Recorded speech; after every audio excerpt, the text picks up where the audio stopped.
Good evening and welcome back to live streaming coverage of the Stu Sells Oakville Tankard. My name is Jerry Gertz of curlingzone.com. I'd like to welcome Colin Hodgson back to the broadcast here this evening. Welcome. Thanks. Had to be back. Couldn't let this go. So we've got a very intriguing matchup here. Jennifer Jones at 3-1 here so far this weekend. This is the last game of the round robin, taking on Emily Deschenes of Manotick, Ontario. If you recognize Manotick, Jamie Sinclair also out of there as well. But Deschenes 3-1, also playing for a playoff spot here this evening. This is a really good young team. A young team who studies the game a lot.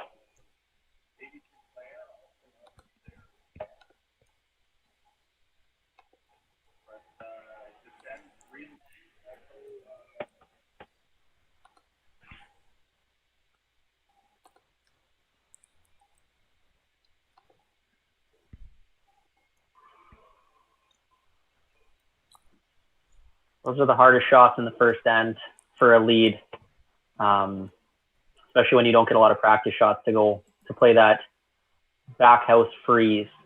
You think you have to really toss it deep, and sometimes that's the best part of the ice in the first end is that wide draw. But not always. That's how you get caught.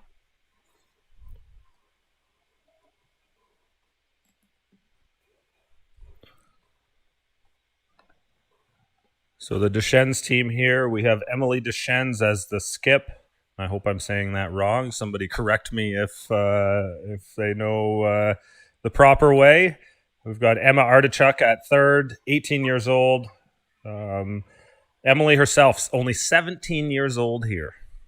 Still 3 more years of juniors left in her career, it sounds like. Grace Lloyd plays second. And then, of course, Michaela Robert at lead. They are 2020, at least Emily is a 2020 Youth Olympian. She was part of the 4-player squad selected to go to the Youth Olympics. And I believe that was in Lillehammer, Norway, maybe? I believe that's correct. Ontario Winter Games gold medalist last season. U21 provincial runner-up. So, as a 16-year-old last year, getting to the provincial final for the under 21 age group is just amazing.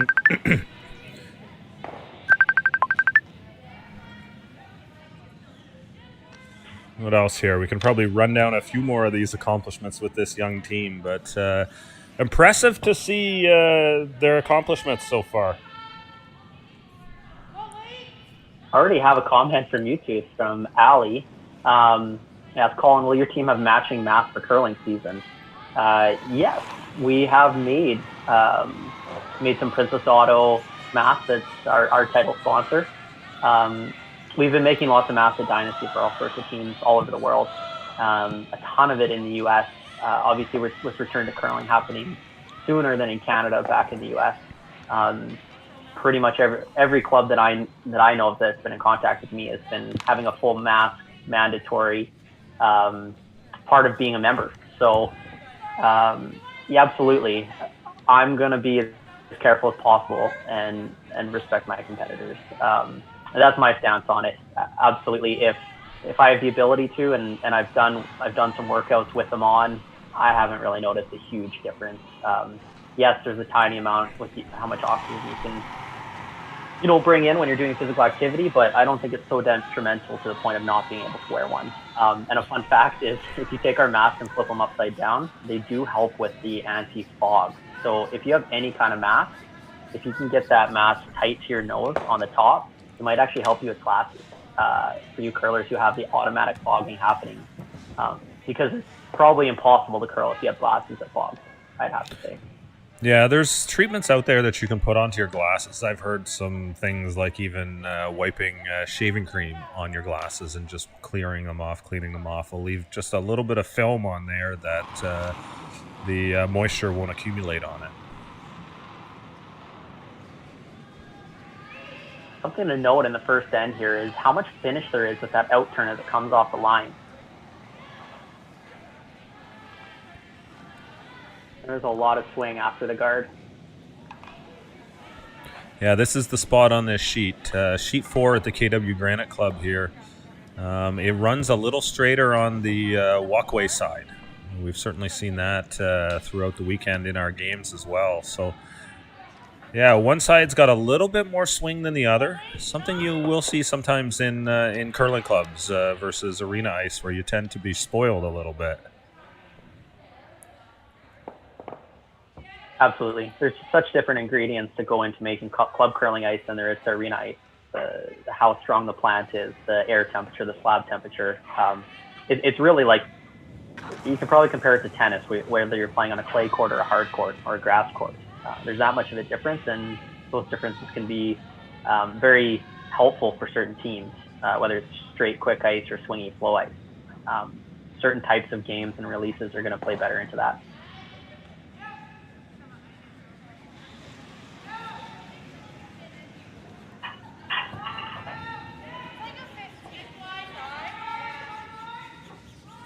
Caitlin with the out turn following this one down.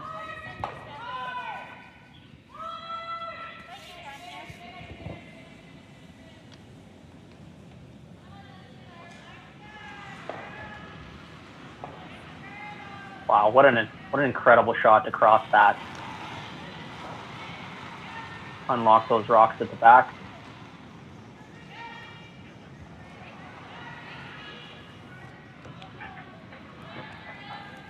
Safe to say there won't be any sort of blank just in the first end.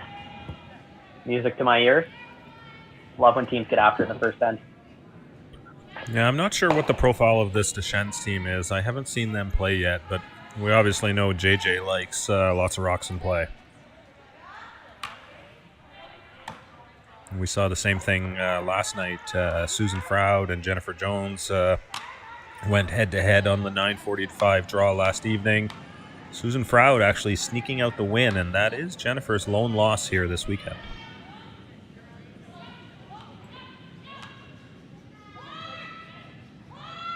Yellow rock in the top 8 foot is a little bit of a problem for Deschenes.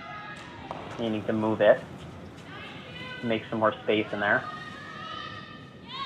As the rocks come down the sheet, it's going to tighten up that scoring zone. Sweepers signaling it looks heavy.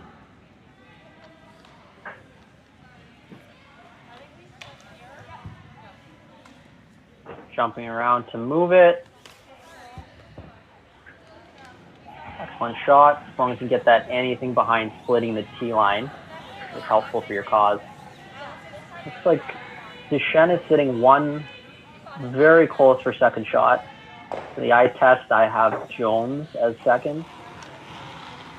But it's very difficult when you're looking with cameras.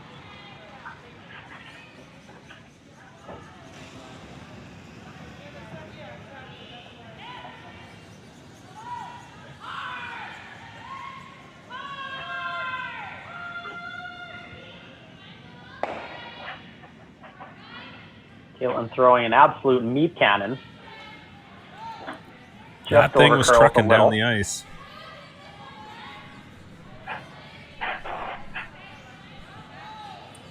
Pound for pound, Caitlin throws probably the hardest in the sport. I've heard a rumor that she beat Mark Kennedy on the sweep test at one point. Any truth to that? I don't know that. I know Caitlin has incredible sweeping technique, though.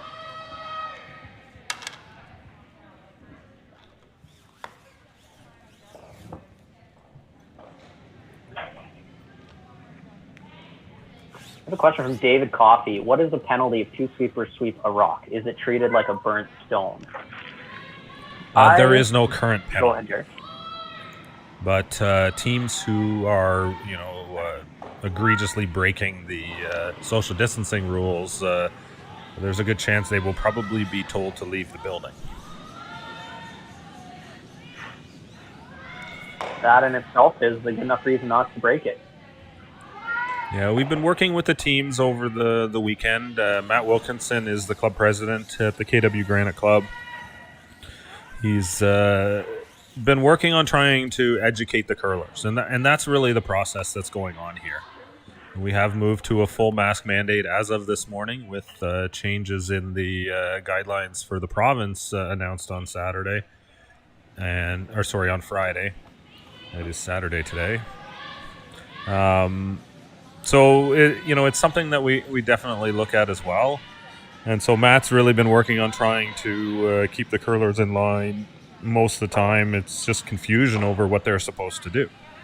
For the vast majority of these players, this is the first time they've been on the ice this season, this weekend. So they're finding this an adjustment as it is as well. You're so used to routines. It's going to be something that it's going to take a lot of conscious effort to make sure you follow those guidelines. Goes against your natural, or against human nature, or competitive nature. Jen trying to play a bit of a freeze tap, just stay on top of it, get shot zone.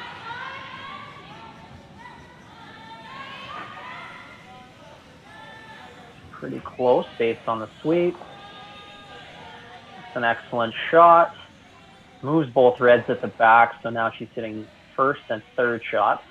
Deschenes on the back four is just nibbling the forefoot. I'm sorry, I did miss one of the players on the Deschenes team. Lindsay Debut is typically in at the second position. This is a 5-player team. All 5 players are there this weekend.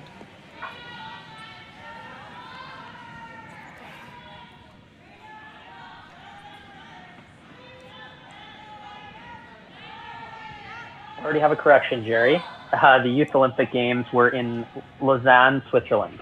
Okay, thank you. That might have been the previous Youth Olympic Games in Lillehammer. I believe Derek Oriniak went there.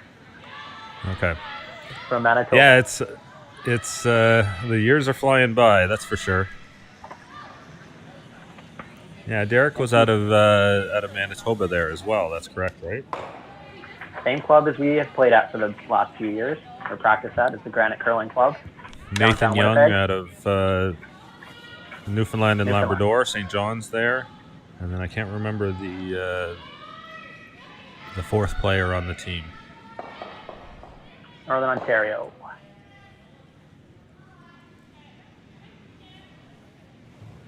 So Deschenes following it down with the out turn. A little high with line, or just a touch too much weight, bounce a little high, and gives Jen the opportunity to make a nice little flop over. It makes the draw to the button significantly more difficult. Potentially against 2. I don't think that third yell on the right is going to come into play unless they hit it pretty thin, which opens up the button more for a draw, for a free shot.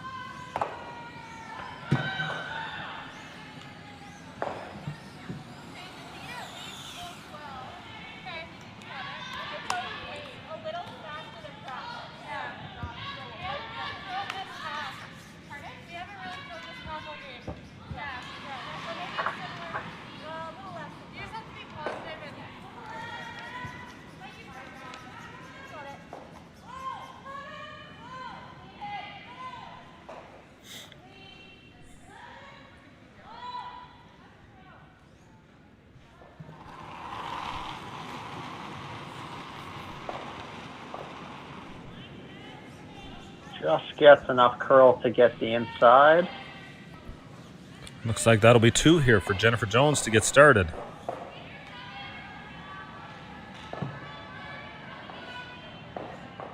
Great, exciting start to this game. Love to see lots of rocks in play. We are streaming live from the KW Granite Club in Kitchener-Waterloo, Ontario. My name is Jerry Gertz of Curling Zone, and this is the Stu Sells Oakville Tankard. We'll be right back after these short messages.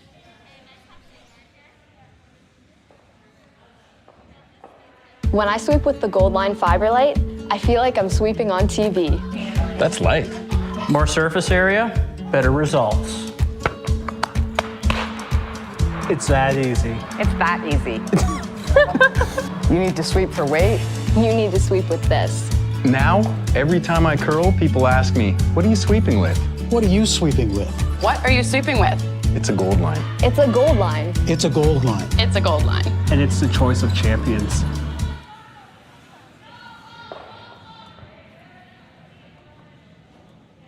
October is First Responders Month.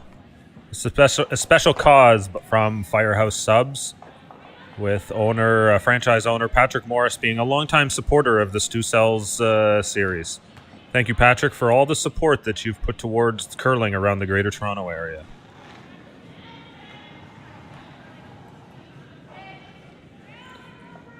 And here we go, back in the second end.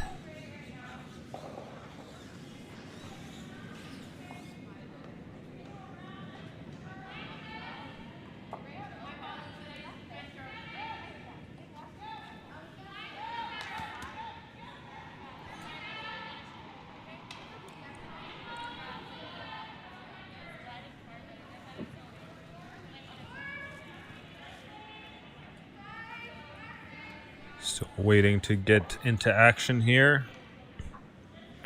And here we go. We're away now.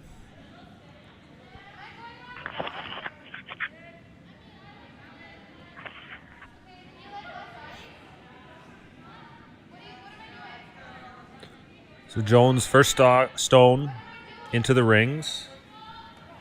Corner guard going up here for Deschenes. Needs to set.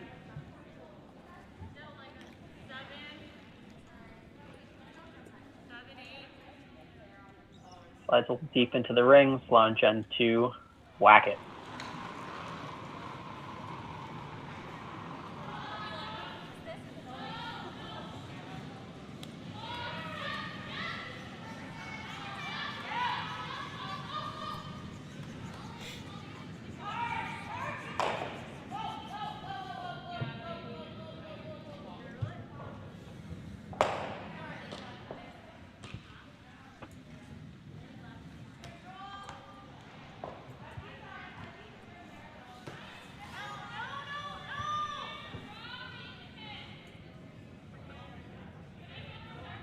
I like the call, ignoring, trying to get out of here with the blank, throwing up a corner.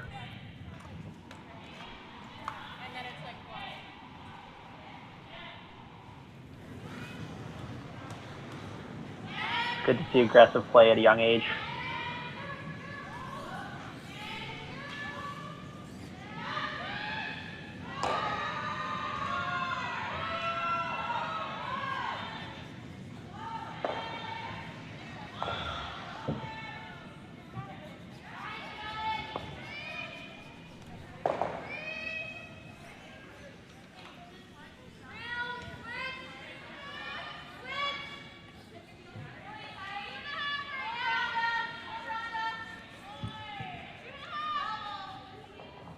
Trying to quickly counters, throwing a tight guard, trying to guard their stone. Tap on the button. Jennifer with a 51-29 record on the season last year, playing 80 games up to the Scotties, up to and including the Scotties.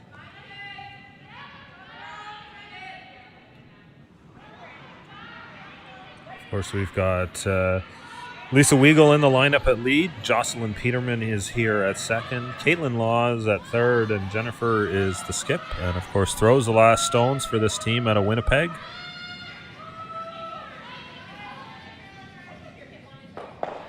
Your team's at that 65-70% mark win rate. You're one of the best teams, one of the top teams in the world. Yeah, they are certainly in that discussion and consistently have been part of that discussion for, 15, 20 years almost? Yep, you gotta have that win percentage pretty high. So Jennifer won the AMJ Campbell Shorty Jenkins Classic last season, reached the final in the Boost National Grand Slam, 2 semifinals appearances, one at the Scotties, and of course the Colonial Square Ladies Classic in Saskatoon.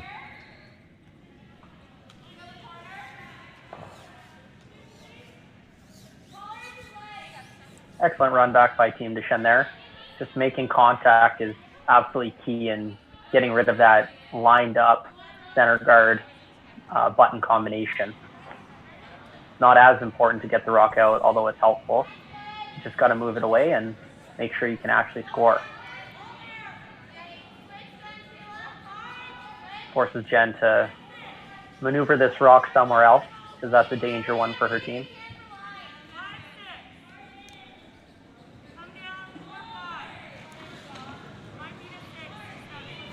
For the Deschenes team, they only played one event on the women's tour last year, playing the Royal LePage Women's Fall Classic in Kempville, and they went 3-2 and reached the playoff round. 3-2.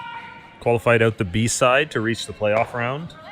Wins over Kathy Ald, Lori St. George, and Jacqueline Harrison as part of her run into the playoffs. So some pretty significant wins there for the young team.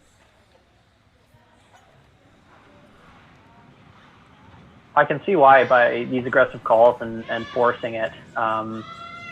If they're making these shots, then it's a great strategy. Put some pressure on Team Jones.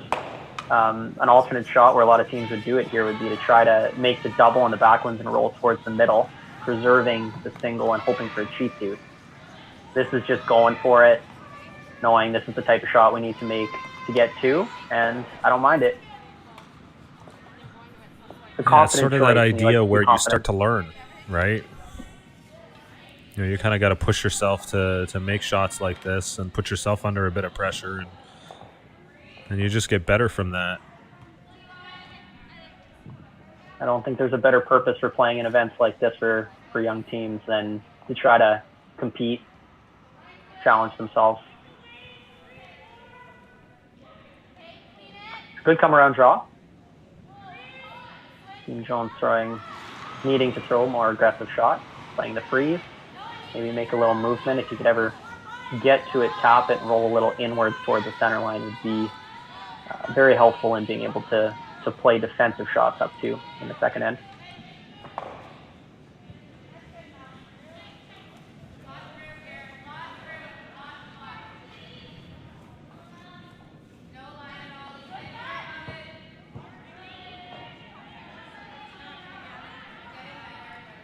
Sweeper's leaving us in a little early.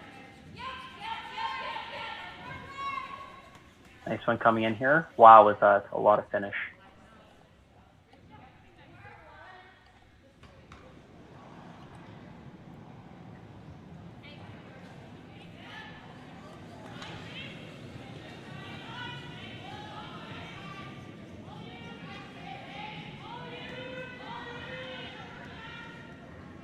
Right about 5 feet in front of the house, that rock seemed to really take a snow plow and really slow down for speed.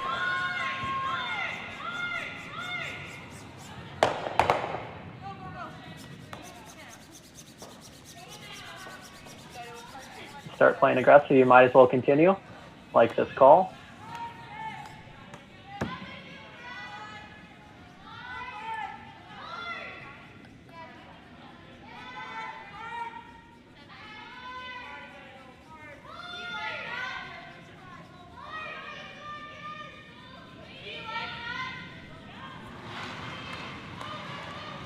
Early curl on this one as well. Going to finish short of the house.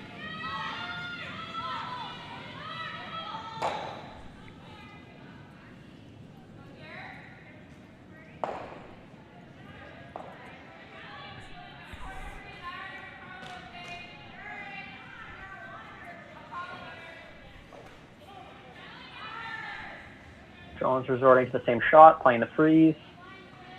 Get something back there to counter that red.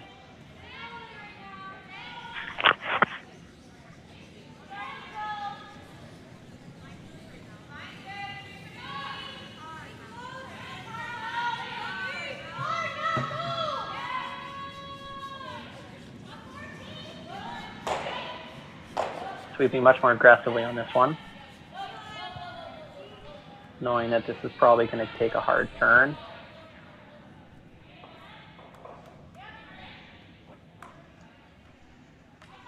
clicks off the edge. Pound too deep. Based on those two shots, potentially they could have a stone issue.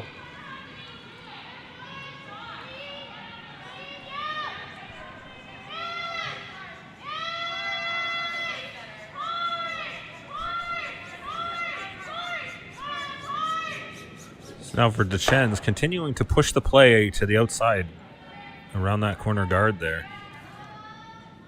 Keeps the middle from getting all too congested as well. You'd certainly see a lot of teams consider that draw around the center, and if we had this many rocks in that spot, then all of a sudden it becomes a difficult challenge to try and score two.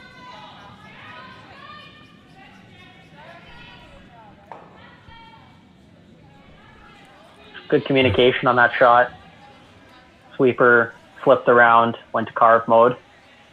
Able to get the most out of it they could. A good tap, sitting 2. Looks like Jones like a is little gonna more come weight down with coming a little down on bit of this weight shot. here, yeah.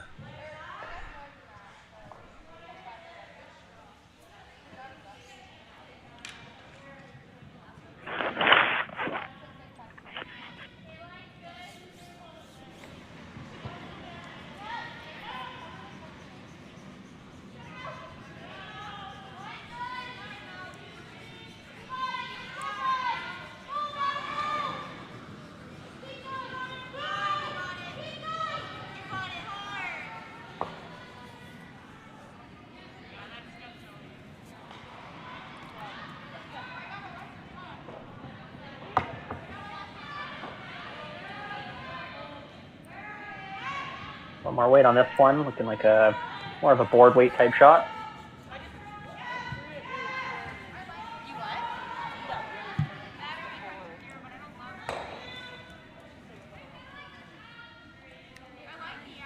Removing the Deschenes stone.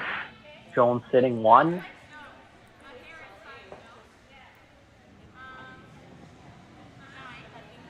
Deschenes trying not to leave a half rock double for Jones to be sitting a bundle. They need to decide where they want to have their shooter go. If possible, rolling in towards the center could be beneficial as long as it doesn't go behind the tee line. If they move behind the tee line, freeze opportunity might be able to happen. Looks like they have enough room though to get to this directly behind the Jones center stone if they want to.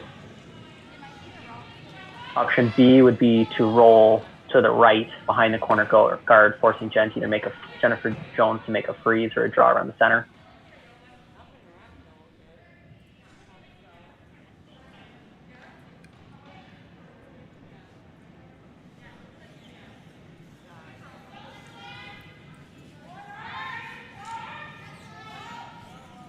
Sweeper signaling a little solid on the weight. Line looks close. Trying to sweep to keep this straight. Over curls.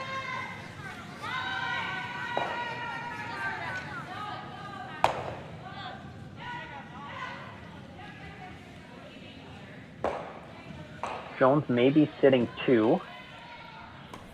For sure 1. She's going to play just a draw around the middle. Now lying shot on the edge, you want to really put the pressure on this team.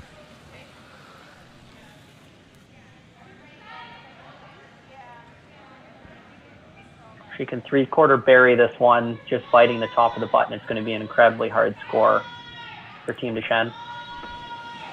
Even with a fairly significant mistake, though, on their last shot, you're seeing a situation where they still are going to have a shot on their last to stay out of trouble. At worst, give up a steal of 1, but most likely they should have a shot to score here. Jones just really needs to bury a piece of this to keep that thin double possibility from being a big multiple score.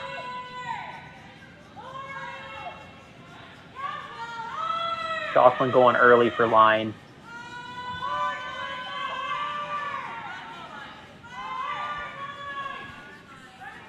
And wait. Going for everything. Comes up a bit short. Chen going to play the draw for 1.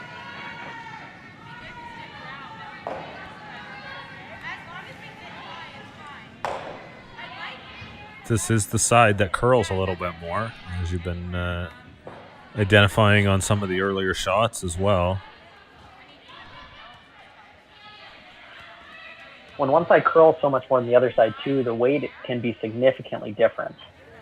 Exactly, and you see Jones short there. Looking at upwards of 20 feet difference in weight. So needing to really talk and communicate your front end and to everyone in the thrower needs to know exactly what weight they need to throw and what kind of release they need to throw.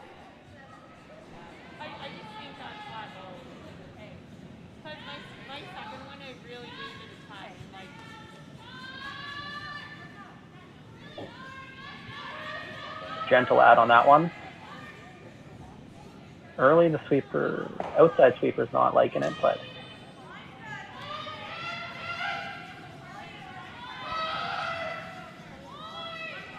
kind of swing. I think it'd be hard to miss heavy in this kind of shot. This in turn looks pretty good.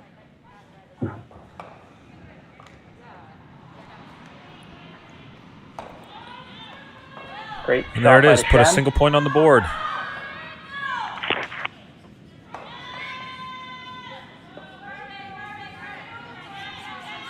It'll be 2-1 now for Jennifer Jones, heading to the third end here in the Stu Sells Oakville Tankard. This is the final draw of the round robin. Top 4 will advance to the championship round into tomorrow's playoffs. The next 4 will play in a B event consolation.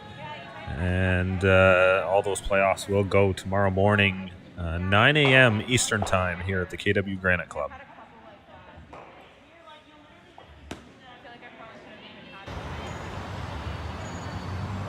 Hi. Hi. Hi.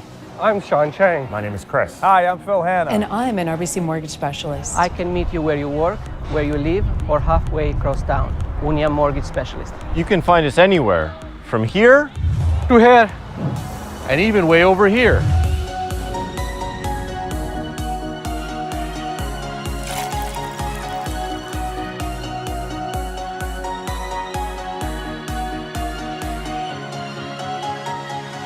But what is a mortgage specialist? And what does a mortgage specialist do? What does a mortgage specialist do? What does a mortgage specialist do? Well, to start, we understand our communities. Whether you live in Little Portugal or run and operate a store in Bloor West Village, we want to understand you. We take the time to get to know each and every one of our clients. Because we all have unique circumstances. And we would love to get to know yours.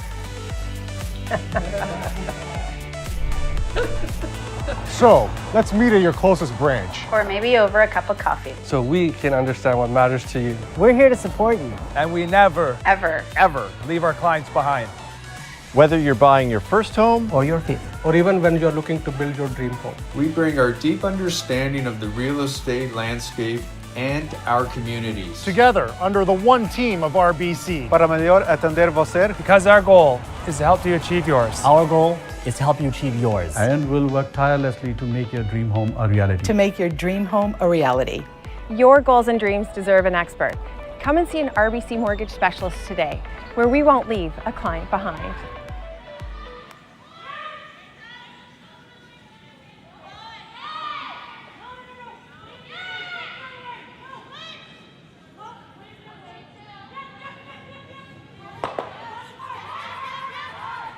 Special thank you there to Keith Joel of RBC Mortgages.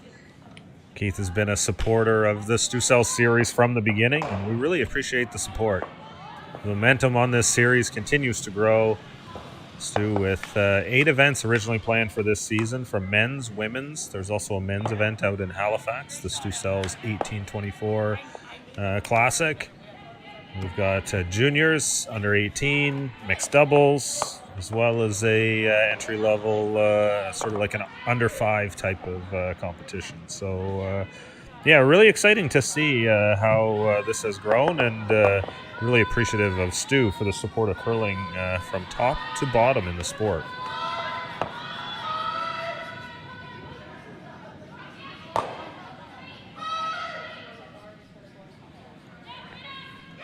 See if the aggressive play continues.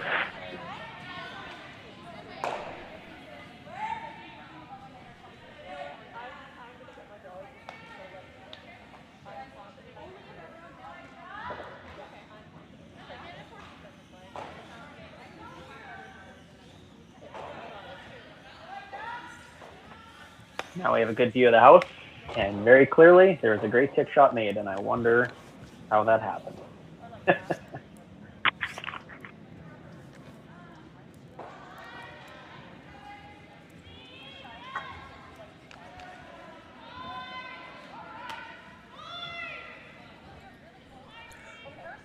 Up 2-1 with Hammer. Makes sense for Jones to play the tick shot here.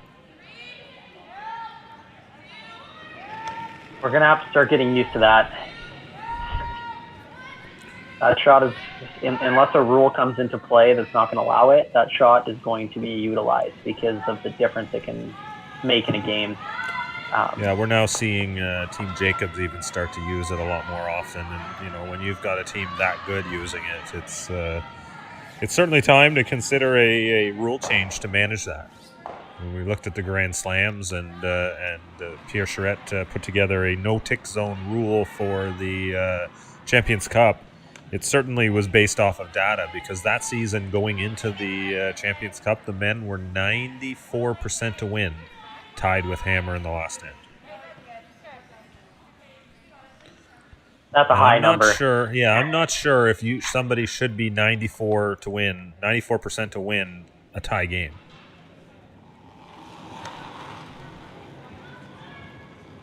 I agree. The standard number is a little bit closer to 75 to 80% when you look at the overall tour. The women's average is a little bit lower in the 68 to 75 range that I've seen from year over year. But as teams get better, that number goes up very quickly.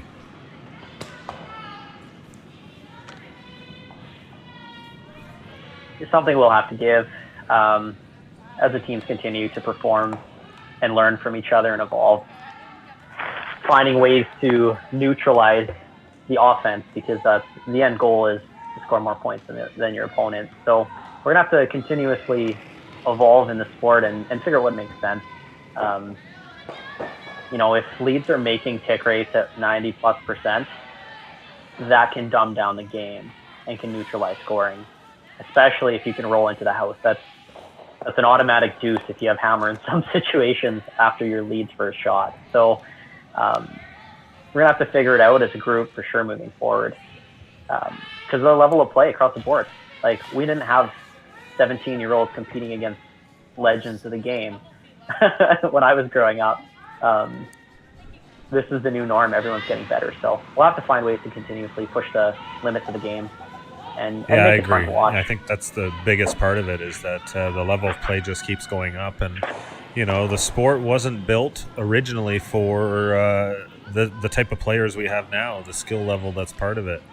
When you consider no rock free guard zone, that would just be an absolute snooze fest now, even then when it was put together. So, the game sort of has to evolve with the skill level of the players. And now that curling is sort of pushing to the professional realm, it's certainly making a big difference with these players being able to compete much more regularly and play this sport for a living. Absolutely. And as technology's evolved, everything has, increased. Our ice conditions are significantly better than they were with less rock rules. People's willingness to play defensively, how we look at analytics as in sports as a whole, not necessarily just curling, has really changed. You get Major League Baseball is a good example, where you have so many pitchers. The Tampa Bay Devil Rays flipped baseball on its head last year, 2 years ago, with having an opener start against the best lineup. We're going that direction. We've seen the Russians have specialists. We've seen Russian women's team had a hitting specialist that would come into games later. Those are things that can totally happen within the current realm of the game. So having 5-man teams, Team Jones is a 5-man team. I think it's brilliant. It's a wonderful experiment for a game that we play far too many games in some regards. You're playing 80, 100, 120, 140 games if you're playing mixed doubles also. During an 8-month season, it's pretty crazy. So everything's changing, and it's awesome. And as Devin Haro says it at CBC, is buckle up for all these changes. With COVID, I know for a fact there's a lot of teams who are sitting there trying to reinvent the wheel during their downtime, and how are we going to separate ourselves during COVID from other teams? So we're going to see a lot more in the coming months of these streams and strategies, and it's exciting.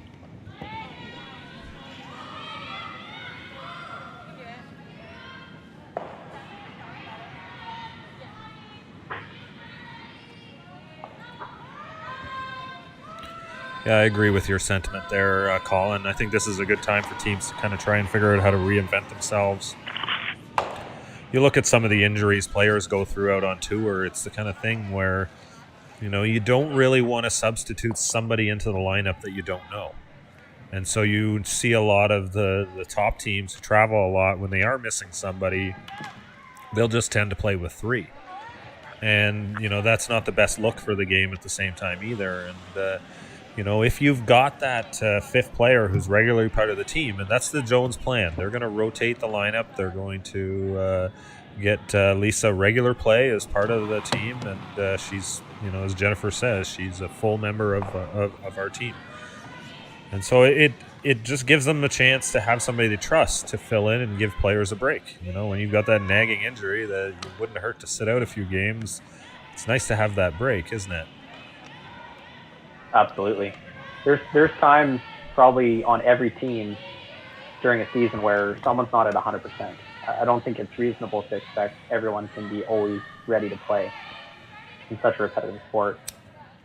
You can have someone, like you said, that you can trust, who has the experience. That can be a game changer. And I think we're gonna learn a lot from what Team Jones is doing, and I'm excited to watch it for this season and into the future. Who knows what other teams are doing? I could see that happening. Jason Gunlison is always reinventing the wheel. He might create a 7-man team. I'd love to see it. Well, I always love having these conversations with Gunnar because there's so much opportunity in the game, and he is actually a player who doesn't agree in banning the tick. He thinks there's ways to counter it. Yeah, it's we've had these discussions a fair bit, and there are some ways to counter the tick as well. You don't need to throw those center guards perfectly on the center line. So throw it 6 inches to one side. If they make it, put it 6 inches on the other side of the center line. Move that tick around so that the thrower has to kind of look at unusual brooms for that shot. That's something that really started happening more last season. A lot of leads would be moving that around based on how the other leads threw. Yep. And Which I know some guys did that to me, and it does make it more difficult. Some other things that I'd love to see. You remember that shot that Ryan Fry made at the Briar in Ottawa, right? The 2 rocks corner frozen to each other on the wing. Yeah. Well, if they make 2 ticks on you, it's almost pointless to continue throwing a center guard. So go throw some freezes in the corner there and set up some angles. Try and load some stones in there, because the one thing is that the team with hammer is going to be in dangerous territory if they're going to be trying to peel and stuff in there too. They might make the shot for you. Absolutely. So, put the broom down. If you're the skipper, put the broom down for a guard, and your thrower is supposed to aim at your foot or something like that. Don't tell the other team, oh, it picked. Just throw a few into the pile in the corner and see if you can create something where you can bounce a few back to the middle. A nice draw by Jennifer. Top side of the button. Really shrinking that scoring, or solidifying a rock in there.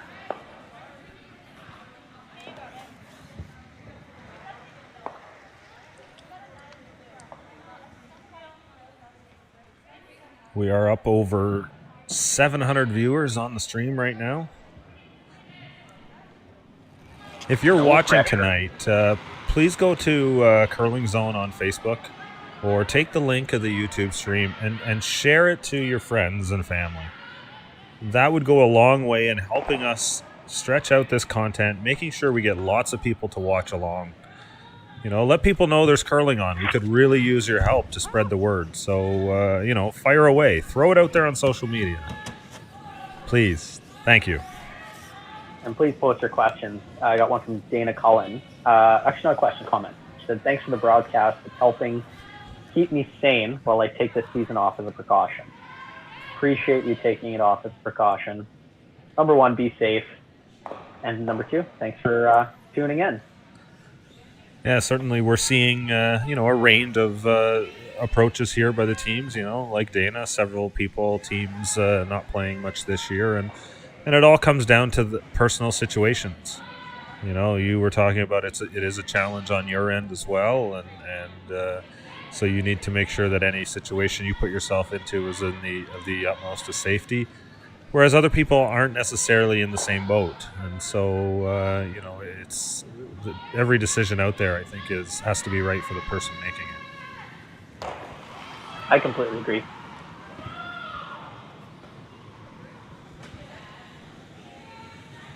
Deschenes with the miscue on the outturn draw, a little heavy. Jennifer with the open draw for a deuce.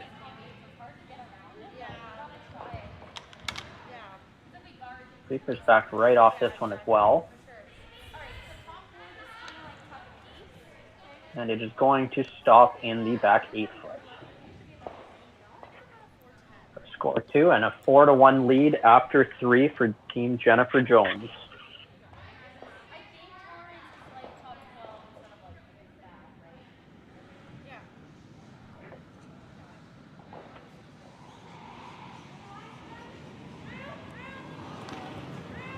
Comment from Megan Edwards. Thank you so much for streaming.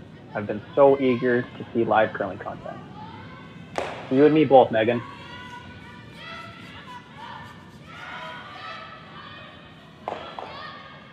Hey guys, welcome to the Stu Sells brand new listing, and we are in Liberty Village. So if you're a young executive and you want to have a great time and be close to your office, then you got to come here to Liberty Village. There's so much going on here. It's got great restaurants, great shops, bars, so much to do. You're close to the lake if you want to go down on the bike path and bike wherever you want. There's parks nearby, and it's a fun little area here in Liberty Village. It's really chic and it's hip, and this unit is spectacular. It is a 1-bedroom, perfect for a single person. It's got a large balcony. It goes the full length of the unit, and you can see the lake, and you can watch out at the whole Liberty Village because you're on the 16th floor. We have pool, gym, party rooms. This is like Club Med down here. So look, go to stusells.ca, look at all the pictures and videos, and then give me Stu a call, and I'll come and take you for a tour.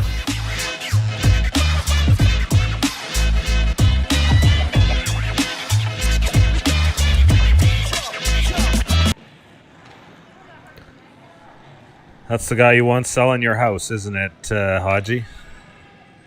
Absolutely. Stu is a top 1% guy in Toronto. He makes it happen. I know lots of curlers who have worked with him, and obviously we want to support who supports us. And Stu, for many years, unwaveringly has supported curling. So we appreciate all of that. And if you got a place to sell in Toronto, call Mr. Stu up, because he will sell. We'll splash that number continuously throughout the rest of that weekend.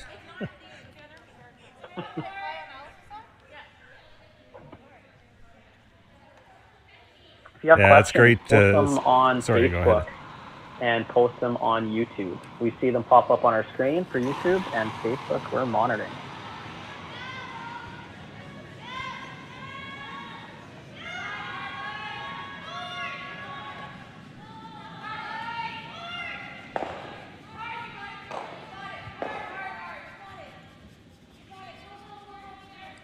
Awesome number of people tuning in here. Sharon Daly. We've got Chris from Kamloops, Marlene from Regina, Janice from Fergus, Iris from Lloydminster.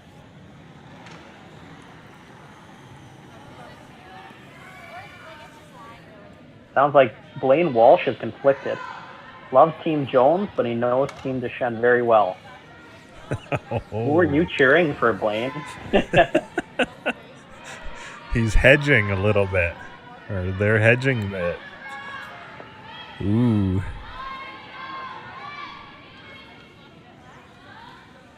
Well, wouldn't it be pretty cool if, the team that you know,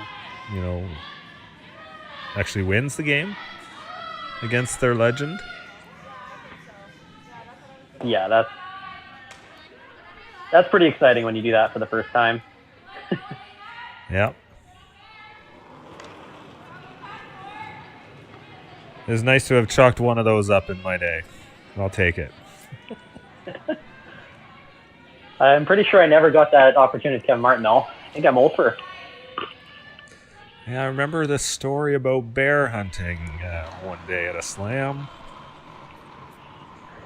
There were opportunities. Yeah, the old bear was the man. It's tough to beat.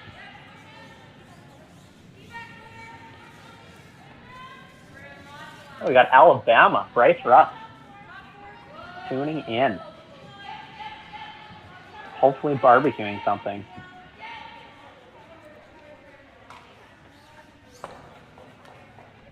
So Team Jones here with the tap. Just trying to get that to move a little bit further, but it does get into the 12-foot. Those close together rocks is going to make it hard for Deschenes to kind of hide in the middle there, too.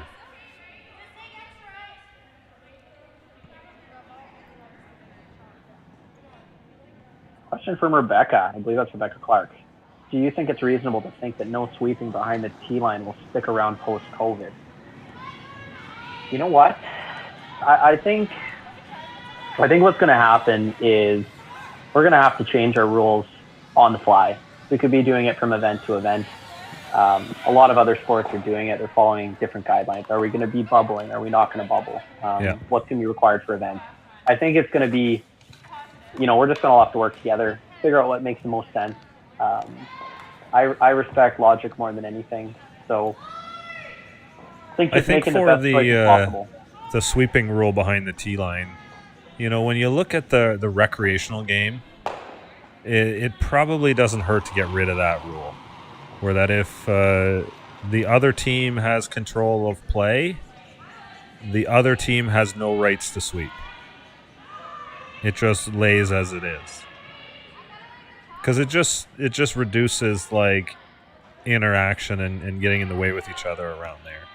But I think in the competitive game, it's still something that's intriguing, and you want those action points for games like this. So there's your consideration as to where that rule sort of falls in the sport, right? Sure, why not? Why not make changes right now and decide at least if they're going to make sense moving forward? We have the ability to try. People are playing for a bit of money right now, but there's no points on the line. So why not? This is the best time we can have high caliber curlers testing out new things for us without consequence. So this is a more honest approach at it, I think. And sure. Yeah, there's another scoreboard idea that's been floating around out there right now. And that is to do the Curl for Kids charity spiel rule. So when you win the flip, you're going to choose to have hammer or a half-point lead. And so now this turns it in. Yeah. This turns it into a little bit more of a decision now in that first end. Because one of the things that is happening with the tick shot being so good, and tight games being, generally won by the team with hammer, is that goes all the way back to the beginning of the game.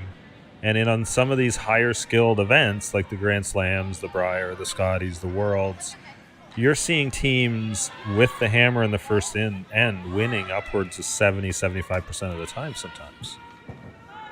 And so you win that draw to the button, and all of a sudden it's your advantage in the game is significant. It's one of the things we tell teams that we work with is that you're not practicing the draw to the button enough. I don't care how much you're throwing it, you're not practicing it enough. Because you need to pin it every time you throw it. And so, when that advantage is such a big thing at the beginning of the game, Now, maybe move to something like this where it would be really intriguing to see which side would actually have the advantage.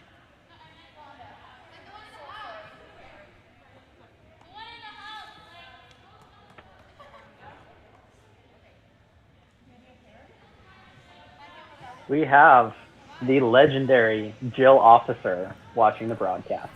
No doubt cheering on her lifetime teammates.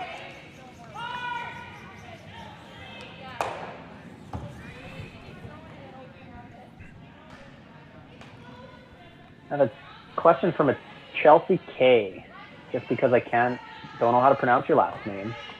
Hey Colin, what's happening with your team this year? We're taking a little bit of a conservative approach to it. We're making sure that any events we go to are going to be safe. The travel aspect is the most important thing that we have to consider. We do have a team meeting tomorrow considering more about what events we're going to play in.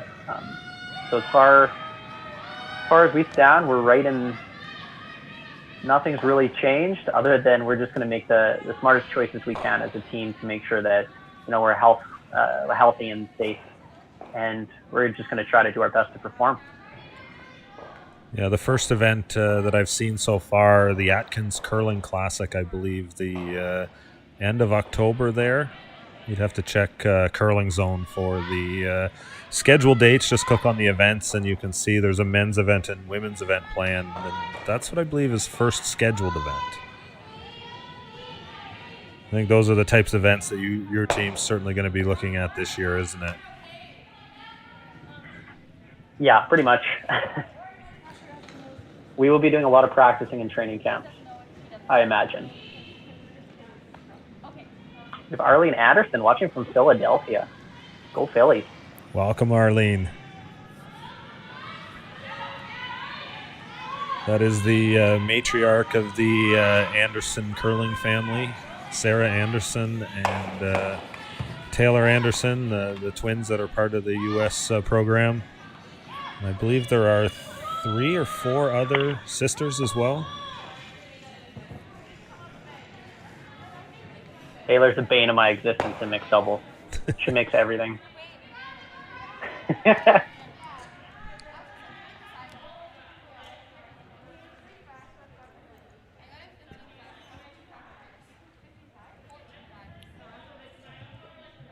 Back to the game. Deschenes here trying to make a little hit and roll under the center guard.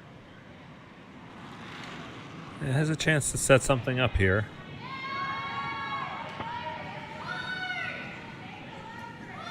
Another shot, a really aggressive call here might be just to consider the outturn draw, although that does seem to be the straight side of the sheet. And a hit roll hits it too thin. Yeah, the draw in through that hole there, try and hook underneath. That doesn't happen if you throw the draw.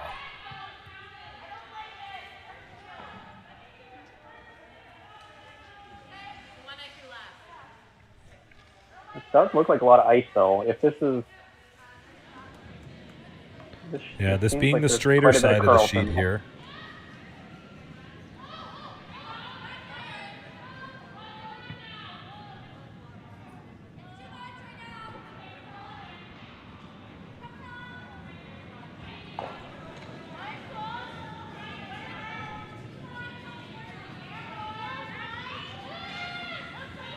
This is incredible how many responses we have people watching from everywhere. Just over 800 people now on the stream now. It'd be amazing if we could hit over 1,000 concurrent viewers tonight.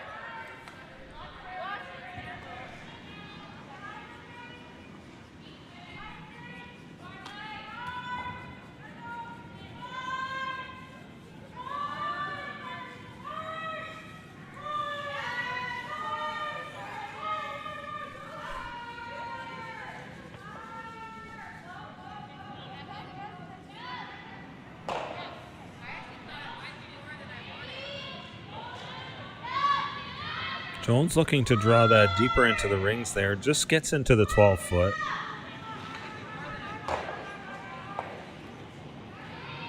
Like the draw, you know.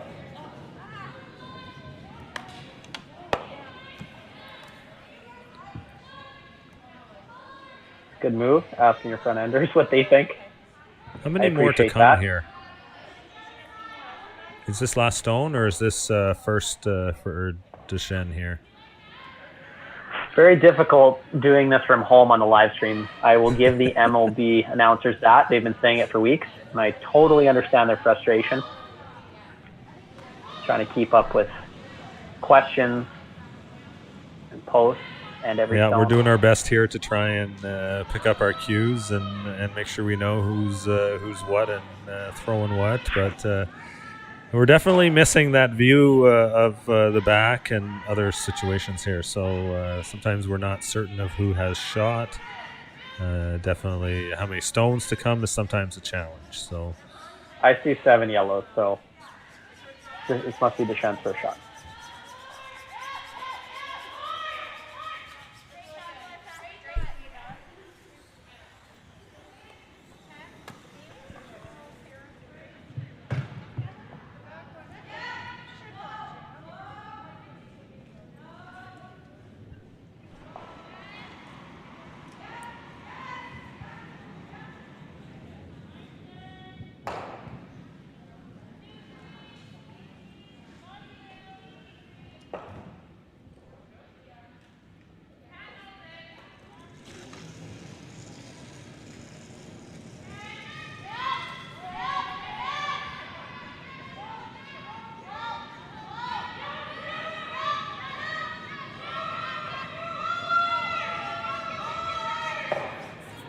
Deschenes playing the in-turn wide draw.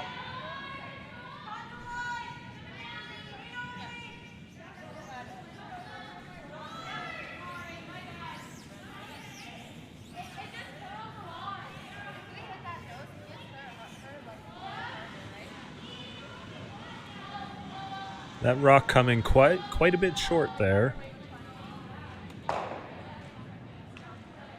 Having to go wider than they have in the past there, and I think they just got into the slow stuff a little bit, didn't they? Yeah, sometimes you make an educated guess, and you could throw it perfect or you could not throw it perfect, but it doesn't work out.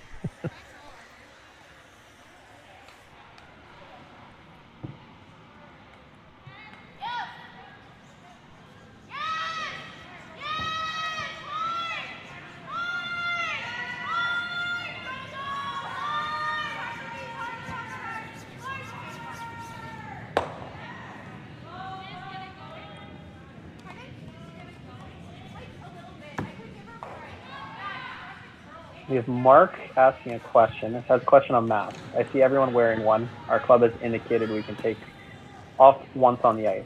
I'm thinking that keeping them on makes a lot more sense. My advice to you, Mark, is just do what you think is comfortable. I'll probably be wearing a mask if I'm traveling, if I'm anywhere in public right now. That's what I believe, and I can understand if other people have different beliefs. But I think just, you do you. Make sure you feel and do whatever you need to do to be on the ice comfortably. Yeah, I think the other part to that too is the local health regulations will change from region to region. So, if you're in a place like Atlantic Canada right now, I think most people could probably feel comfortable not wearing masks at all on the ice. Whereas now we're getting to a point here in Ontario where our numbers are going back up again, and now they're starting to clamp down and put things in place to try and counter that growth. So, here we've gone to full masks on the ice. I really don't like it as an option, but it is definitely something we need to do to stay safe. And I know the local health unit does not mandate that we wear masks inside of a facility like this for like a gym, physical activity, etc. But because of everything and the challenges curling has faced in the past, the U.S. Club Nationals in near Washington, D.C., the Doctors, Bontsville, and Edmonton, we've had examples where we've had things go wrong. So we want to make sure we go above and beyond with this event and try and protect the curlers.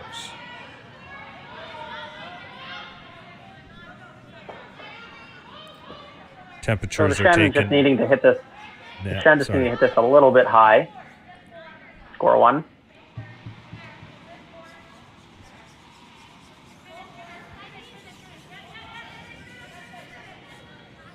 bunch of ways to play it off the yellows.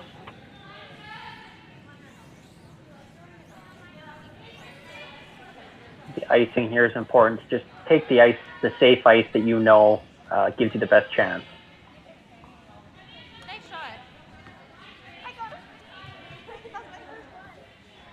Don't believe you can nose this shot.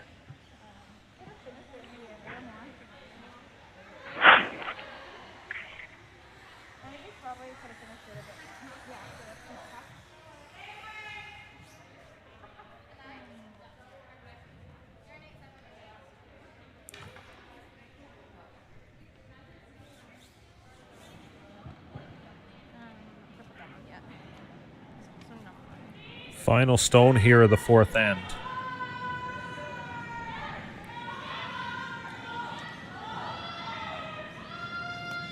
Emily Deschenes with this short run back, looking to try and find a way to score.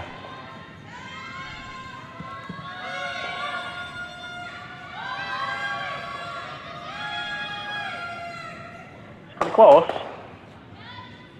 Makes it for the single. And there it is. Great run back. I think that last draw that she threw sort of set up that hit. You'd think, okay, you got to try and hit the 8-foot and throw it in there. But like you're saying, it's a bit of a guess out there. And that hit seemed pretty makeable. It was a really nice thrown shot. And Deschenes gets her single point. And it's now 4-2, Jennifer Jones, as we head to the fifth end.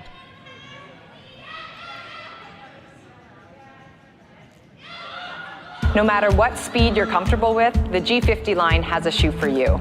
That's comfortable and stylish. When it was time to get his first pair of curling shoes, we went with Goal Line. Now it's time for the G50. Looks great, but it grips better than anything. Man, this is a light curling shoe. These remind me of why I like to play the game. This is actually Gold Line. It's a gold line. And it's the choice of champions. Hey guys, welcome to the Stu Sells brand new listing, and we are in Liberty Village. Hey curling world! Hey fellow curling fans, it's Stu here from the Stu Sells series. And I know that with COVID happening, curling tournaments getting canceled, curling clubs are being postponed or not opening, and you're all missing competitive curling. Well, I've got some great news. The KW Granite Club has stepped up to the plate, and this weekend they're going to host the Stu Sells Oakville Tankard, and on Thanksgiving weekend they're going to host the Stu Sells Tankard. And I went out, I invested a lot of money, and I bought top-of-the-line streaming equipment. So I've got great news. We're going to bring you live competitive curling online through the StuCurls.com site and Curling Zone. So we're going to bring some great curling for you to watch. So I want you to grab your beer or your Chardonnay, grab your snacks, sit back and enjoy. But the reason for this video and the GoFundMe campaign is the live streaming is really, really expensive. And I didn't want to have you subscribe to something or pay a fee to sign up to watching curling. I want to bring curling to all the curling fans across Canada, the United States, and the world. So we're just asking everyone to go on the GoFundMe page and donate $10, $20 and help us do the live streaming for this weekend, next weekend, and if we raise more money, we can do live streaming at all other events too. So remember, stay safe out there, 6 feet apart, wash your hands, wear a mask, and go to the Stu Sells Instagram and tell me what you think about my funky new backsplash.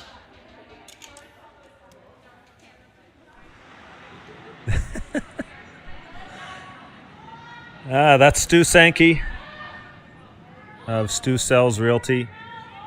Amazing supporter of the Stu Sells series. I think we've lost Haji here for a second. But yeah, Stu put a lot of sponsorship money this year into buying a bunch of equipment to set up this streaming here. He's hired a crew, a two-person crew in the booth to put together these great shots, these camera angles, working on bringing in some sound as well.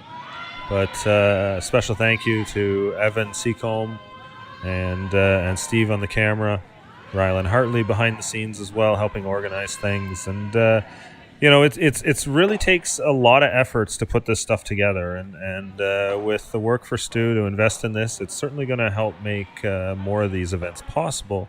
but there is still a cost going forward, and we're hoping for some help if people are able to support it. So anything you can do would be greatly appreciated, and we're going to continue working on this as much as we can and bring as much curling to you as we can at the same time too.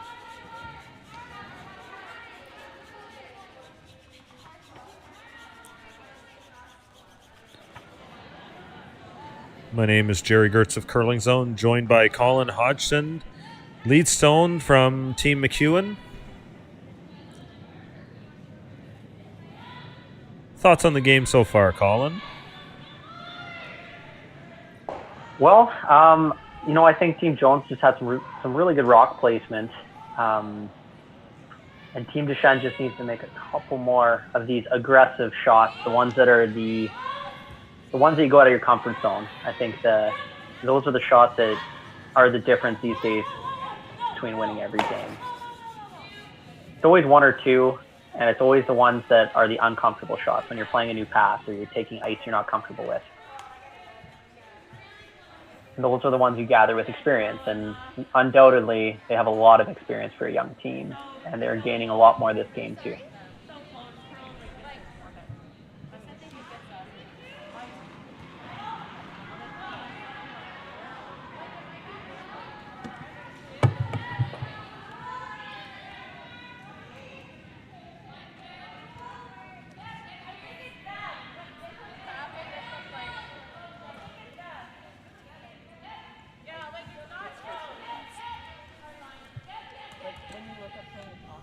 I see Rebecca contributed $20 to what Jerry was just alluding to, and getting equipment for the broadcast. And I think a lot of us need it, so I'll be donating after this broadcast as well. Clearly, there's a lot of value in this. We have upwards of 1,000 people watching live right now. It's pretty exciting. Sky's the limit once you can actually let the general public know that there's curling on TV. I know I've had questions every single day here in Red Lake, Ontario. I've been managing a golf course here for the summer, and I get questions every day. When are you curling? Where are you curling? This community alone has tons of fans, and I know there's people yearning for it, not only in Canada, but across the world. So the more we can do to, get people back on the ice safely and try to find a way to get exposure for curlers. And this is such a good opportunity for teams as well, because it's not top heavy with players, the same slam teams, the same world teams from countries. You're getting a really good variation of curlers, and this is good exposure for them. So these games here this weekend are 8-end games. We did have a question in the chat. How many ends are we playing? Vast majority of the tour is 8 ends, while championships are currently majority 10 ends right now. What do you think of that, Colin? What do you like there? I'm a big fan of 8-end games. Sorry, I think I had a little technical there. I couldn't quite hear what you said. Yeah, we were talking about 8-end games. I was just letting somebody know in the chat. Yeah, the sooner the better we can go to 8-end games. Gets better TV slots, in my opinion. And if we play 3 games a day, manageable. 3 games a day of 10 ends is pretty outrageous. You don't really get time to eat food if you're playing on the ice for 12 hours. Yeah, it's definitely changed the game. Back in the day it was 12. You go even further back, they actually played 14 ends of this thing. Imagine showing up to play 14 ends. I don't know if I could do it.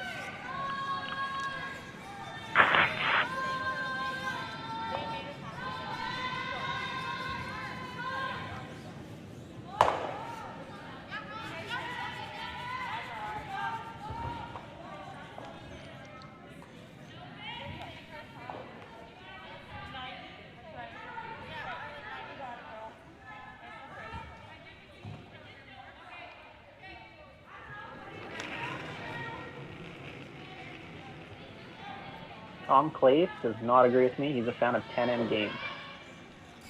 Well, it is more fun, more entertainment for the viewers. I can give you that. Yeah, I think it feels like those 10N games are more like your epics, right? Especially when you get it for a Bry or a Scotties or Worlds or something like that.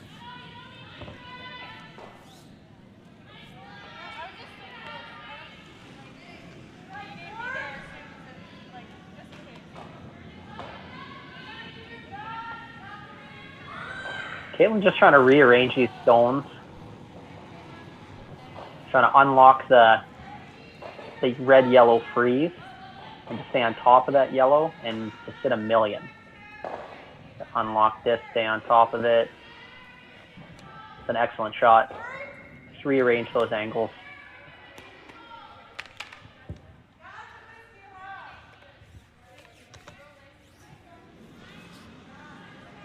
Probably time to get real aggressive in here.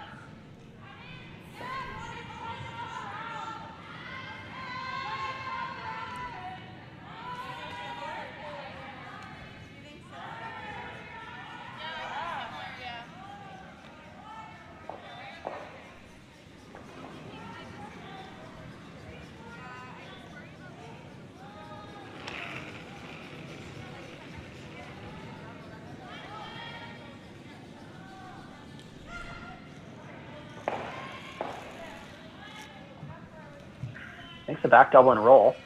Nice shot.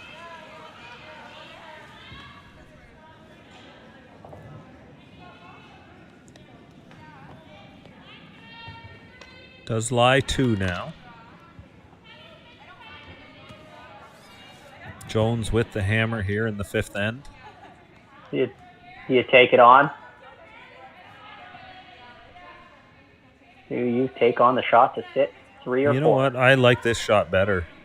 You know, you make that double, you still leave a line of rocks, kind of wonky angles that Deschenes can draw around and maybe create a steal.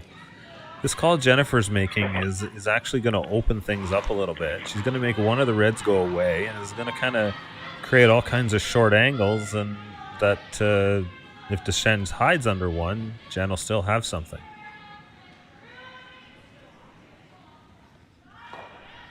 I agree. Just got to make sure you don't set up the same thing on the other side by where you roll to. Yeah, you got to make sure you hit this. So this is why Caitlin's come down to take a look.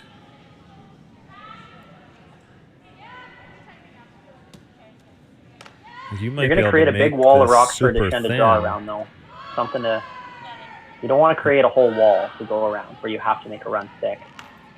No, but right now the problem is if Jen makes that double, she's now corner frozen underneath those 2 yellows. And if Deschenes can get around the wide side or figure out how to wiggle through that hole there, the steal is going to be hard to prevent.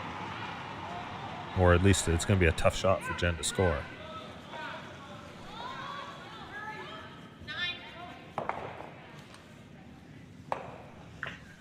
I do like killing these and rearranging this all. If you hit this thick on the top, your shooter should catch on the other red, kick it out the top. The red in the back goes. And then that yellow shooter kicks over towards the other red one, maybe creating an angle on it.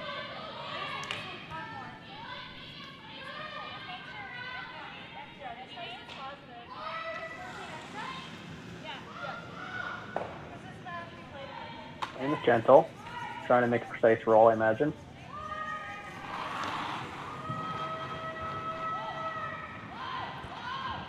Jocelyn hard on the sweep early.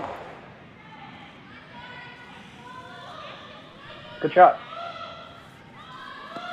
Yeah, I think that accomplishes the goal there.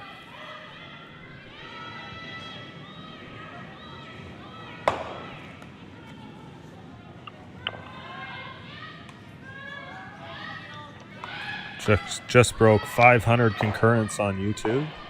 Thank you to all the curling fans for sharing this, letting everyone know, letting your friends know, let your curling club friends know that this is going on right now.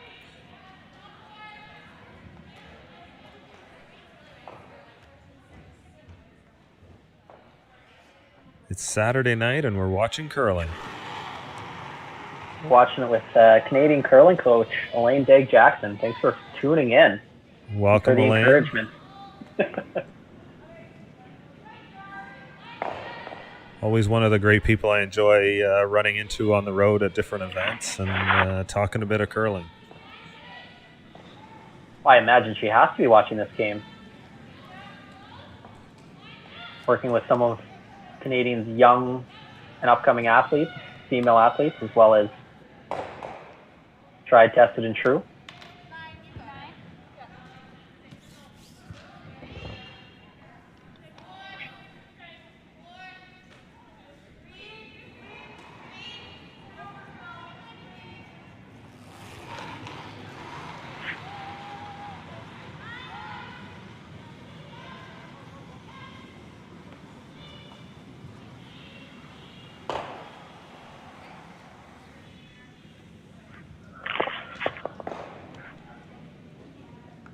Deschenes playing the double.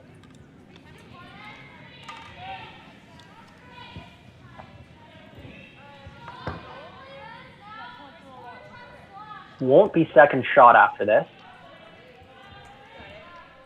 Well, would be sitting first and third with the perfect nose hit.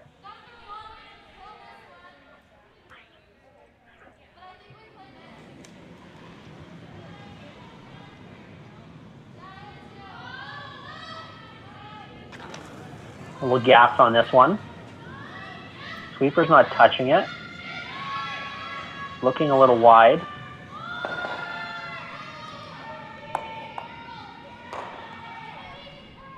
Stuffs it on the top 8-1. Rolls a little over.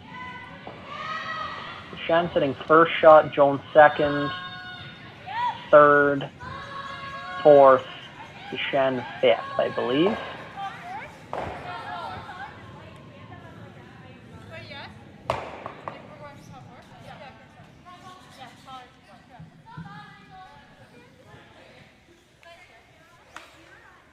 Only really one rock preventing a big score here.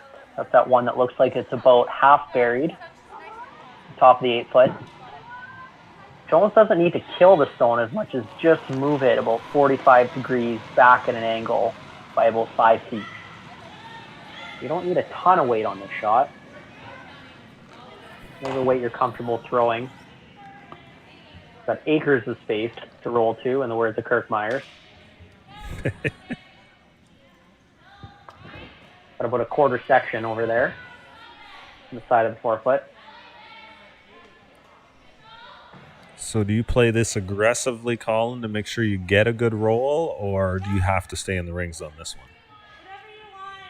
I think the only thing that really matters here is that you move that Deschenes stone out so you're sitting 2 if possible, 2 or 3. If you can find a way to kill it and roll out, that's okay. You should have some sort of run.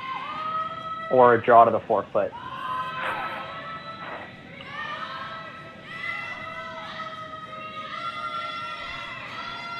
Just score here.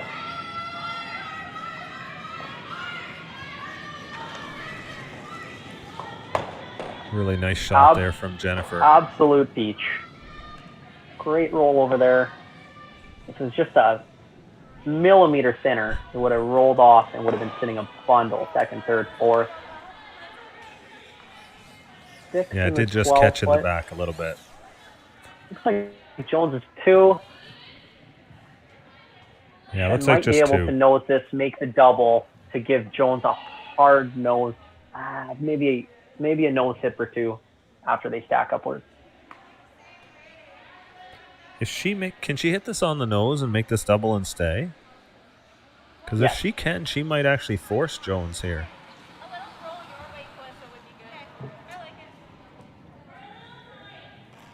Yeah, she can favor the top yellow. She can sit. She might be able to force here. Yeah, right on the nose, and then Jen may try a slash double of some sort here. I'd have to look at the angles a little closer, but yeah, it looks like she could get a force here if she makes a really nice shot. Both teams are probably very okay with the force here. Just going to come down to execution here. Shen needs to make a nice shot.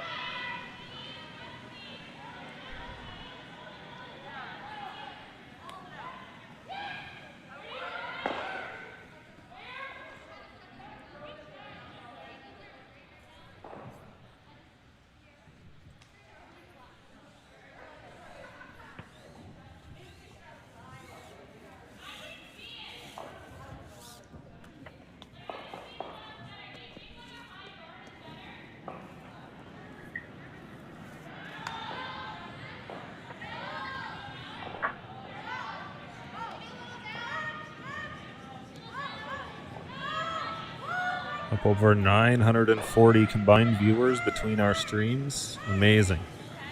I think the record for concurrent viewers from the streaming I've done in the past was about 780. That was several years ago when I did that streaming in Ontario here. I'll turn heater a little wide.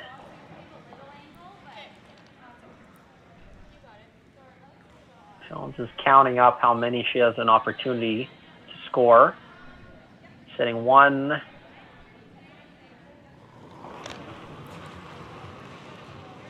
Shot for 4 here. Looking like sitting 1. She's got a hit for 4.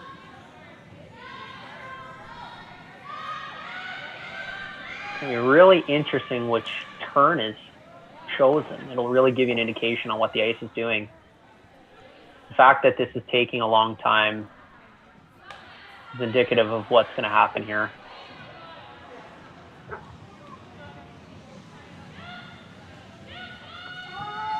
Like the miss here is to overcurl on the inside and roll out through the inside of the sheet. I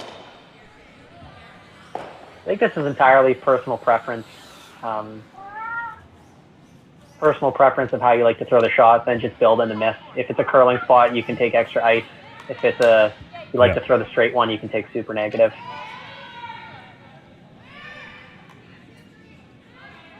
Done with the out turn. Probably keeping the weight way up just to make sure she scores at least 2.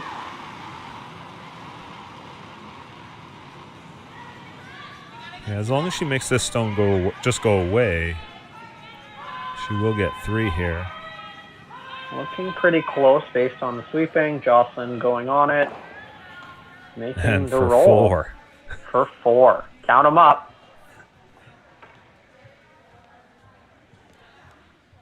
Check up on the top there. And yeah, that's 4 on the board here for Team Deschenes. Or sorry, for Team Jones on Team Deschenes. Jones leads 8-2 now after 5 ends here at the Stu Sells Oakville Tankard. Hey, fellow curling fans, it's Stu here from... Hey guys, welcome to the Stu Sells brand new listing, and we are in Liberty Village. So if you're a young executive and you want to have a great time and be close to your office, then you got to come here to Liberty Village. There's so much going on here. It's got great restaurants, great shops, bars, so much to do. You're close to the lake if you want to go down on the bike path and bike wherever you want. There's parks nearby, and it's a fun little area here in Liberty Village. It's really chic and it's hip, and this unit is spectacular. It is a 1-bedroom, perfect for a single person. It's got a large balcony. It goes the full length of the unit, and you can see the lake, and you can watch out at the whole Liberty Village because you're on the 16th floor. We have pool, gym, party rooms. This is like Club Med down here. So look, go to stusells.ca, look at all the pictures and videos, and then give me Stu a call, and I'll come and take you for a tour.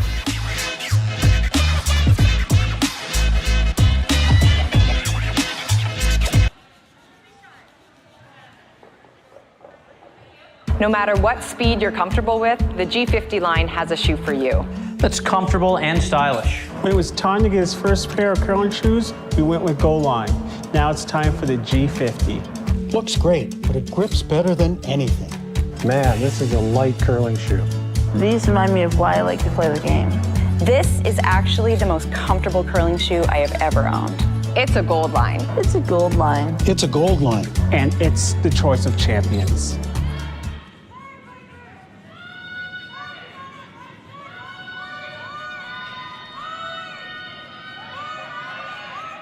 Back here inside the KW Granite Club, Kitchener-Waterloo, Ontario.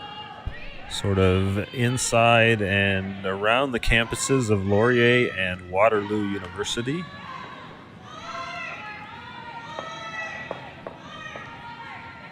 It's a really neat space around the park there. Stayed for the opening weekend event here in KW. We had the Cameron's Brewing mixed doubles, won by Jennifer Jones and Brent Lang, taking down the title there. 10 teams played Friday, Saturday, and into Sunday to just open up the season here in Ontario. And then scheduled for next week, and at this point, is the Stu Sells Toronto Tankard. But we will be reviewing the latest announcements out of the Government of Ontario to determine the best approach there. So stay tuned for further news about the Stu Sells Toronto Tankard.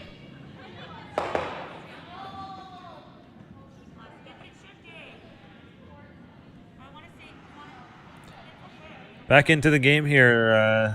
Really came down to one shot there for the Deschenes team. They make that last shot. They probably get a force. It's 5-2, and they get the hammer back. Instead, it's disaster. Jones makes the great hit, and essentially game over here. That's how it goes these days. Just that one little freeze or that one bounce that you just have to make those, the swing shots. Winning is probably just as much about missing as actually making shots, probably more. Just missing the right way, right?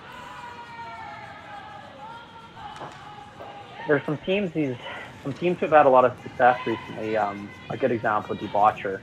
They've built in ways that are focusing on their strengths or their weaknesses. Is how do they avoid their weaknesses and do as much as they can towards their strengths? And it's apparent. You can't defend against it. They have their time on the ice on every single individual shot. So the things that they are working on, that's kind of the direction that a lot of winning teams are. So no doubt in my mind that they've been winning lots, along with the other teams who have been good at that for a very long time. It's about not missing rather than making stuff, because everybody makes stuff. Yeah, you need to make sure what you leave is not going to give them something good to make, right?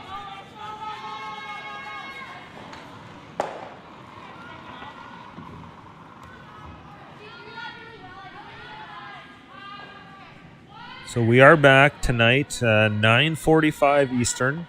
It's Glenn Howard taking on Jason Cam.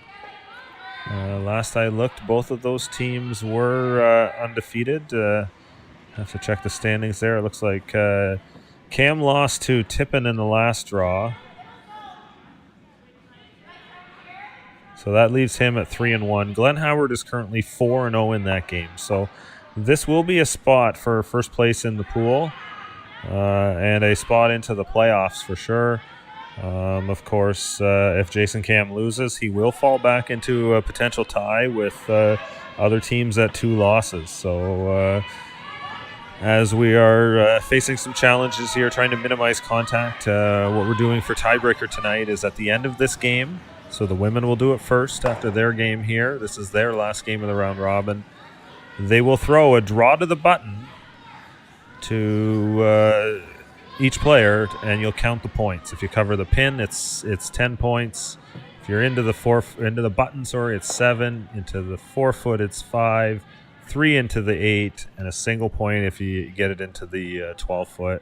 Points are recorded. Stones are kicked off. No measuring. No people needing to get all that close under the stones. So, that is how we're going to break those ties tonight. So there is some drama coming up at the end of the draw yet, too. So you look at the Deschenes team here. They're certainly not disappointed about playing one more end here and be able to throw a few draws on this ice.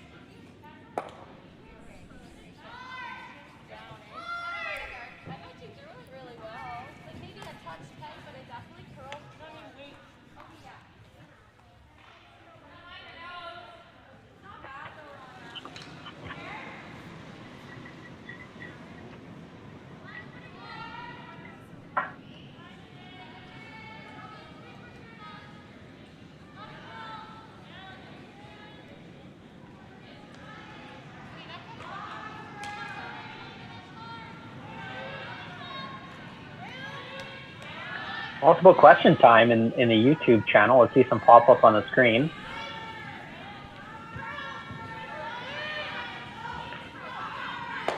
And I've got the Facebook feed too, Colin, if people want to post in there.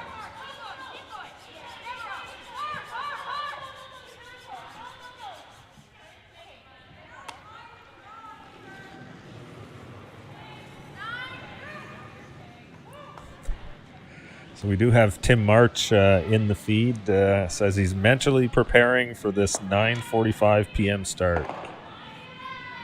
Says past his bedtime. I'm sure Tim's taking a nap right now. It is a pretty hectic schedule for the teams this weekend.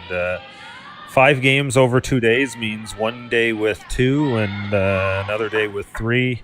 And the 3-game day means 8 a.m. start and picking up the late draw at the end of the night too. So long day for the teams, but we're trying to maximize the games possible out here and get these teams some ice time here. Not quite There's a slam never schedule, a lack is of it, Colin? curling or late or early draw times at this event.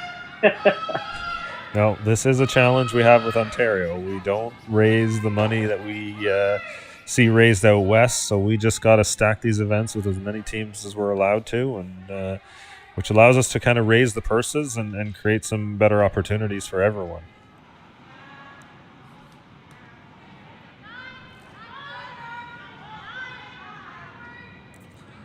A little shout out from Lauren Harrison.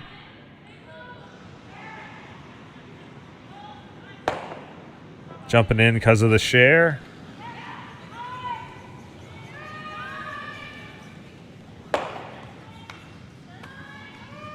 Question from Dana Cullen. When they call the sweeper to switch, wouldn't it make more sense to have the curler on the inside of the curl back off and bring the other sweeper into play? And It Dana depends Cullen, on what's I don't know if better. I missed something in the COVID rule set or not. So nobody's allowed to swap off. You're not allowed to swap off sweepers, and that's what Dana is referring to.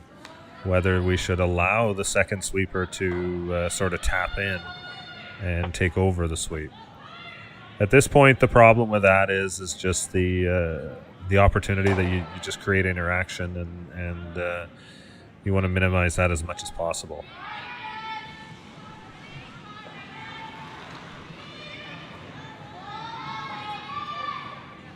So you see here the second sweeper is trailing back a little bit off to the side. That's a good question, though, Dana. You will see that if you go back and watch some games from last year, you'll see some teams doing some swapping. When one guy's been, pillar to post 5 or 6 in a row, they'll give him a break and some guy will pop in there. Or if a skip's getting a little frustrated with his team not making enough shots, he'll get in there and, fire it up, start up the engine.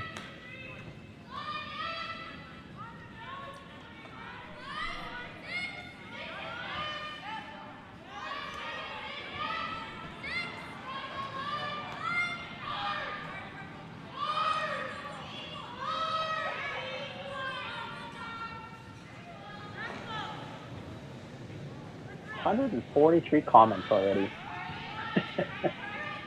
Yeah, Thank absolutely you all amazing for to tuning in. bring the This is curling wonderful. community. Just so much fun bringing the curling community together.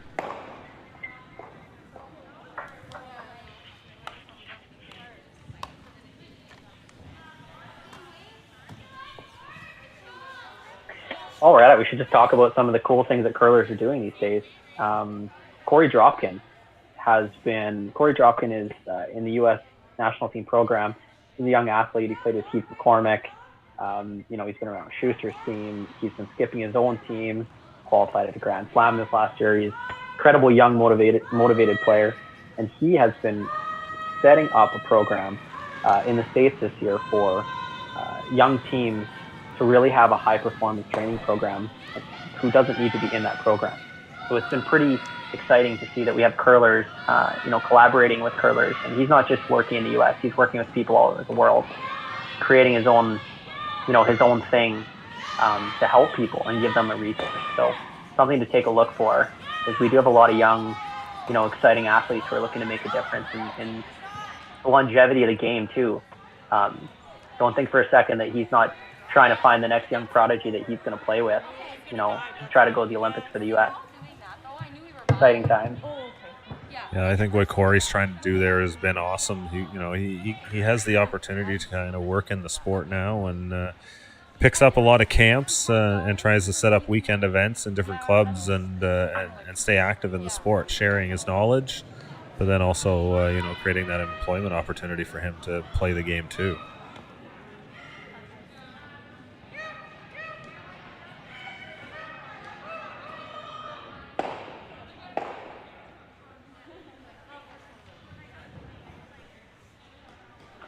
Team Holman ran a virtual junior curling camp. Am I correct, Jerry?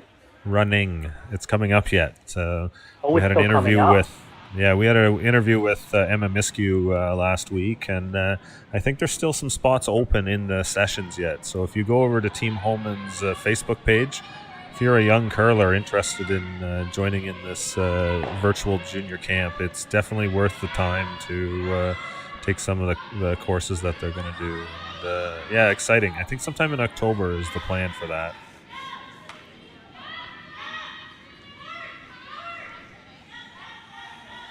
A nice little comment from Tim March, who's lead on Team Howard, says the ice has been great so far.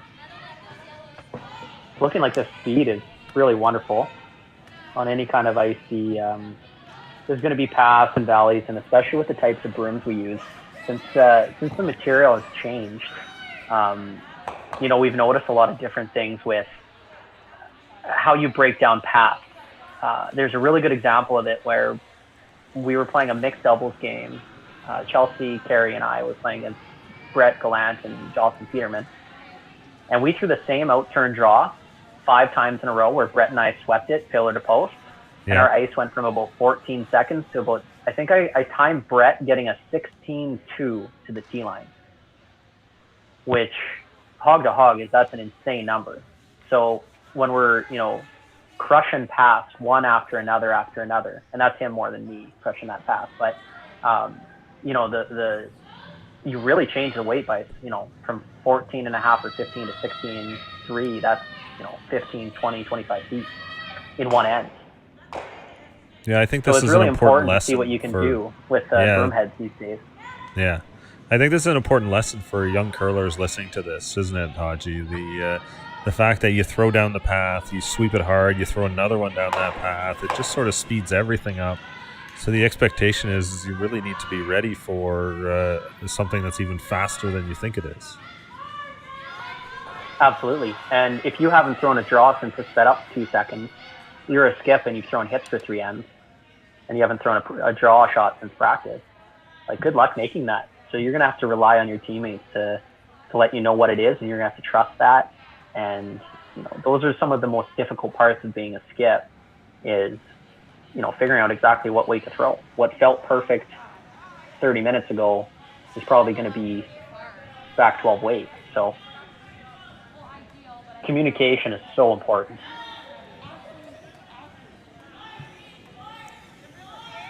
With Deschenes playing a little out-turn tap back to sit 2.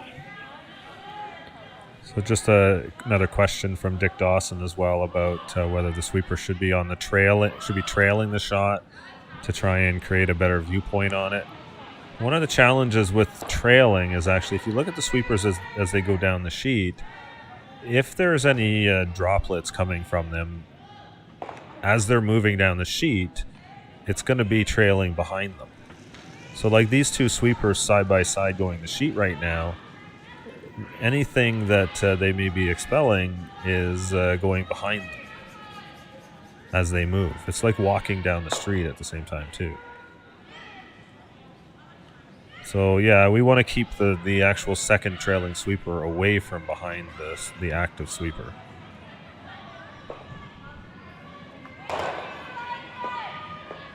And Kim Tuck with a question about whether turning KW into a bit of a hub competitive club is an option there. Looks like we have shakes.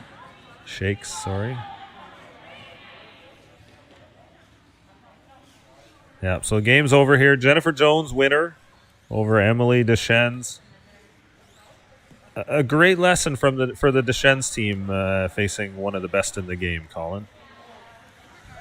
Absolutely. They definitely held their own. There's definitely going to be about 4 or 5 shots they want back, but those are the shots that they're going to actually remember. So you learn way more from losing than you do from winning. And this will be just a stepping stone for them. They're going to be definitely around for a very long time. Yeah, I would agree with that sentiment. The scoreboard certainly doesn't show the way this game played. I know control the game, but it was a game until that fifth end, and this is the way it goes sometimes. So, Colin, thank you for joining the last draw, this one as well. Really appreciate your help. We're going to be tossing this over to the curling Zoom party tonight for another commentating episode. The Zoom party has been following along all since the pandemic started, watching old games. And now we're going to get to commentate a live game again. We'll be back on these channels with the feed. Anybody who's been a contributor at the curling Zoom party is welcome to come join in and come say hello and join the commentary team. We got upwards of 20 to 30 people in there often, so it'll be fun to see what we get tonight. For everyone else, enjoy the coverage. We'll be back shortly with Glenn Howard and Jason Cam. Tim March, get that gear on. You're ready to go in. Thanks again, Colin, and this is the Stu Sells Oakville Tankard. My name's Jerry Gertz of Curling Zone, and we've been streaming from the Kitchener-Waterloo Granite Club in Kitchener-Waterloo, Ontario. Thanks again, everyone, and until later, 9:45 this evening, take care.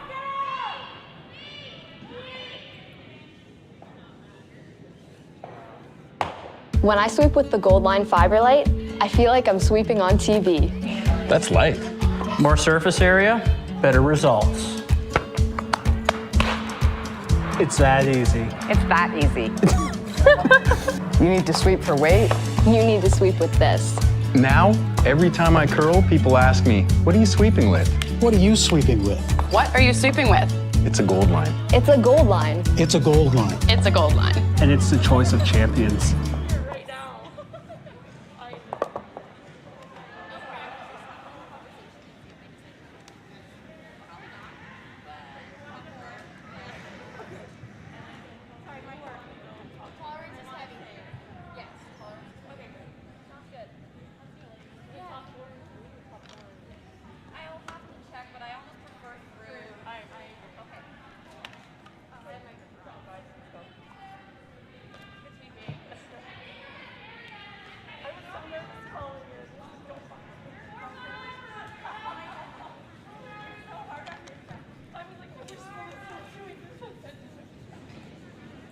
Hey guys, welcome to the Stu Sells brand new listing.